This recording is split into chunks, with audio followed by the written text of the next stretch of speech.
Goeiemôre almal, Dinsdagoggend, vandag is dit die 25ste Augustus, die jaar 2026, 'n lieflike dag deur Abba geskenk aan ieder en elkeen van ons.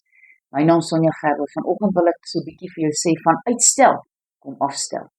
Nou baie keer wanneer 'n mens met die mense begin deel oor die Here, dan sê hulle, nie vandag nie, môre is nog 'n dag. Baie mense ontdek weer en weer hierdie groot waarheid van uitstel, kom afstel. So wanneer dit gaan oor ons ewige heil, kan niemand dit bekostig om 'n trapagtige houding te hê nie. Uitstel is seker een van Satan se magtigste wapens wat hy gebruik. Daaraan hoef ons nie eens te twyfel nie. Paulus het vir 3 dae lank geworstel of hy moet die Here aanneem of nie, nadat hy die Damaskuspad gehad het. En Ananias het gekom, hom die hande opgelê en sy oë is geopen en hy kon sien wat die waarheid is. Die Here het dan ook vermaan en gesê, want wie van julle wat 'n toring wil bou, gaan nie eers en die kostes bereken nie, of hy die middele gaan hê om dit uit te voer, sodat hy, wanneer hy die fondamente klaar gelê het, in staat sal wees om hierdie projek te voltooi. Almal wat dit sien sal miskien hom bespot en sê, hierdie man het iets beginne bou en hy kon dit nie klaar kry nie. Jesus het ook gesê, as iemand die woord van die koninkryk hoor en dit nie verstaan nie, kom die bose en hy roof dit uit sy hart, dit wat gesaai is, en elkeen wat die woord dadelik met blydskap aanneem, maar hy het geen wortel in homself nie. Hy is net vir 'n tyd lank, terwyl die woord ook deur die sorge van hierdie wêreld en deur die rykdom verstik kan word. Dan weer het Jesus by 'n geleentheid aan iemand gesê wat hom graag wou volg.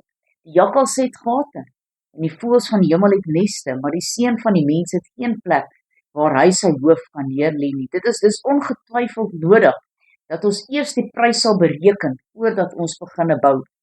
Dit beteken egter nie dat ons die saak tussen ons en God vir 'n langdurige tyd moet uitskuif nie.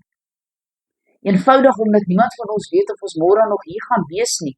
Jakobus 4 vers 13 tot 17 sê, kom nou, julle wat sê vandag of môre sal ons gaan na hierdie stad of daardie stad en 1 jaar daar deurbring en handel drywe en wins maak, julle wat nie eens weet wat môre sal gebeur nie, want hoe danig is julle, dit is tog maar 'n dampeng wat vir 'n kort tydjie verskyn en daarna verdwyn, in plaas daarvan dat julle sê, as die Here wil en ons lewe, dan sal ons dit of dat doen, maar nou roem julle in julle groot pratery, al sulke roem is verkeerd, want wie dan weet om goed te doen en dit nie doen nie, vir hom is dit sonde. Die woord van die Here sê ook vir ons dus verder, dat ons nie moet reken dat môre ons nog hier gaan wees nie. Hy wat dan uitstel, loop die risiko om die geleentheid te verkry, om die saak met God reg te maak. Die woord sê, beroem jou nie op die dag van môre, want jy weet nie wat die dag sal bring nie. Soos nou dink aan daardie man wat gesê het, o my siel, ons het baie verrig, ek gaan my spiere afbreek, en dan gaan ek nuus bou, en dan gaan ek eet en drink, en ek gaan vrolik wees. En woeps, daar is hy weggeneem, na die ewige lewe toe. Vir die wat aan nie luister nie, sê die skrif, 'n man wat baie bestraf is en sy nek verhard, sal onvoorsiens verbreek word, sonder dat daar genesing is. Dit is 'n wyse raad, waar Jesaja sê, en hy spreek, hy sê, soek die Here terwyl hy nog te vinde is, en roep hom aan terwyl hy naby is. Ons kan dis dan nie bekostig om te wag tot môre nie, want niemand weet of môre ooit sal kom nie. Vandag is die dag om tot bekering te kom. Kom ons bid saam. Almagtige God en Hemelse Vader, Here, baie dankie dat ons nie uitstel nie. Here, dat ons na U toe kom en sê, Here, ek het gesondig, Here, vergewe my, Here, kom was my skoon, Here, dat ek sal kan rein wees voor U, Here, dit wat nie van U af is nie, kom verwyder dit uit my lewe, sodat ek 'n eerbare wessel vir U kan wees, Here.